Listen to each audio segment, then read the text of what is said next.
Hello everyone, I'm back with a new keyboard unboxing.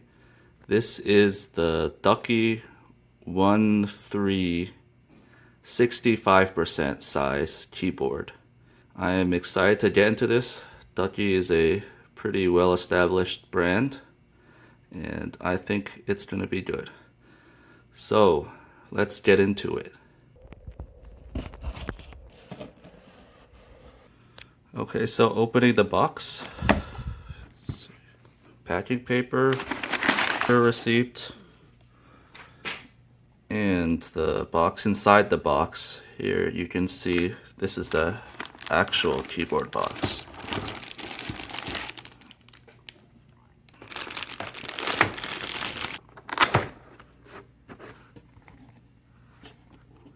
Okay, more plastic wrap. And inside the box we have some stickers, I guess. User manual. Hopefully I don't need this. And yeah, there's extra stuff. These are extra switches, which is nice. You can swap out the color. This is, I think this is a keycap puller. And this is the USB cable.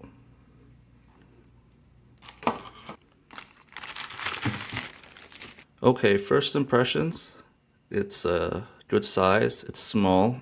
Not as small as a 60% because there are these arrow keys here and there's extra keys on this side, but smaller than a 10 keyless and full size.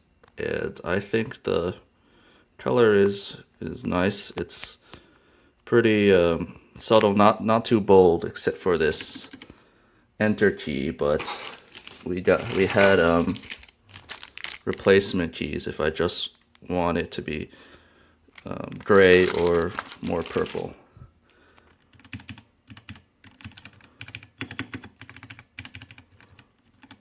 Okay, so the keys feel nice. These are Cherry MX Browns. The keys feel softer than my other keyboard that is a cheap Corsair one with MX Reds, and noticeably it seems like when I fully depress the key and it stops, there's a little bit of a softer feeling. And the keyboard also has more of a muted sound, which I like. The MX Reds are not terribly loud, but I think this is a better sound. The escape key is the Ducky logo. There's also a replacement escape key, which is nice if you don't like this embossed sort of Ducky logo. A little bit smudged, the back, and I guess these are dip switches. I'm not used to seeing dip switches sticky out like this, but I have used dip switches in breadboard stuff, just haven't seen it on consumer devices. The weight it's pretty light actually, but feels very solid, no flex or anything. On the front of the keyboard there is a gentle slope down, and here is the Ducky logo, and on the other side USB-C. One of the reasons why I got this keyboard was for aesthetics, and in terms of the video I think the light gray keys are a little bit grayer in person than they show up on camera. This is the mist gray coloring.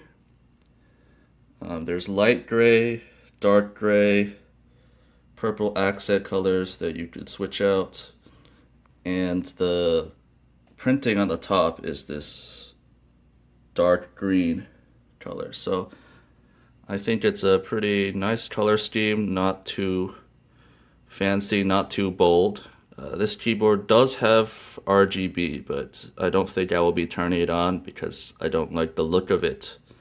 I think it looks better if the keys are just plain like this. On the front of each keycap, there is some alternate keys printed. Insert, pause, page up, page down. I don't use those very much. Looks like there's additional keys here. Maybe this is numpad keys. But I got the 65% size instead of the 60% because I like having arrow keys, and I've gotten used to using arrow keys, and I guess page up and page down are nice too, but I just couldn't imagine myself using a keyboard without the familiar arrow keys. In the bag there were actually two tools. There's this metal tool, which I think is for swapping out the switches, and then there's the actual keycap puller. I've removed a keycap here. This is a nice tool to have. I used to do this just with my fingers, but it's a little bit awkward. One of the selling points of this keyboard is that it comes with these double shot PBT keys, which are thicker than ordinary single shot. And inside you can see there's this pretty unusual dark green color. Kind of reminds me of a Lego, actually, 2x2 Lego. And over here, this is the brown switch, and you can probably tell this is RGB because of this clearish housing. And in terms of feel, it's pretty similar to a red switch actually, but there's just this tiny bump along the way, which is pretty subtle, but it's a little bit of feedback. There is a little bit of pinging sound when I press the keys hard. I'm not sure if you're able to hear it.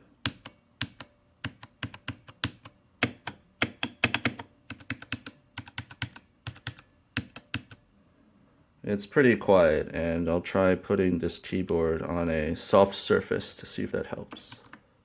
Here I'll compare this keyboard to the old Corsair keyboard that I have, and you can hear the difference in terms of the ping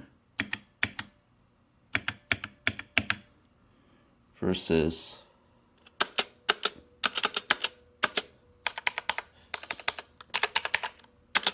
this is more of a metallic sound. And yes, this keyboard has one of those unfortunate designs where they hid a screw underneath the logo, and I've lost the logo, which is stupid, but I guess now I have to live with this unlogoed keyboard. These keys are lighter and they have a harder stop than these keys.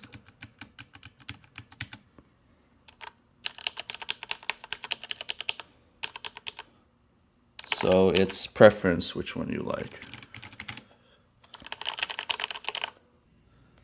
So unfortunately, I've boxed up this keyboard for return, and that's because of the pinging issue I mentioned earlier. When I actually tried to use the keyboard in my workspace, which is pretty quiet, I heard this annoying pinging sound that I really don't like.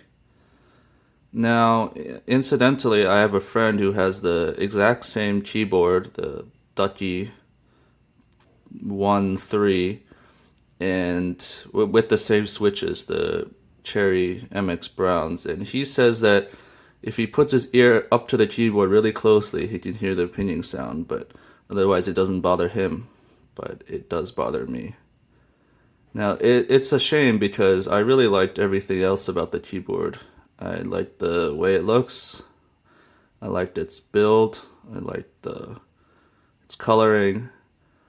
Some people online have said it's the fault of the keyboard design, heavy metal plate. Some people have said it's the fault of the cherry switches. Some people have said it's something inherent to all mechanical keyboards, some amount of ping, which I'm less inclined to believe. But hopefully the next keyboard I get will be more satisfying to use.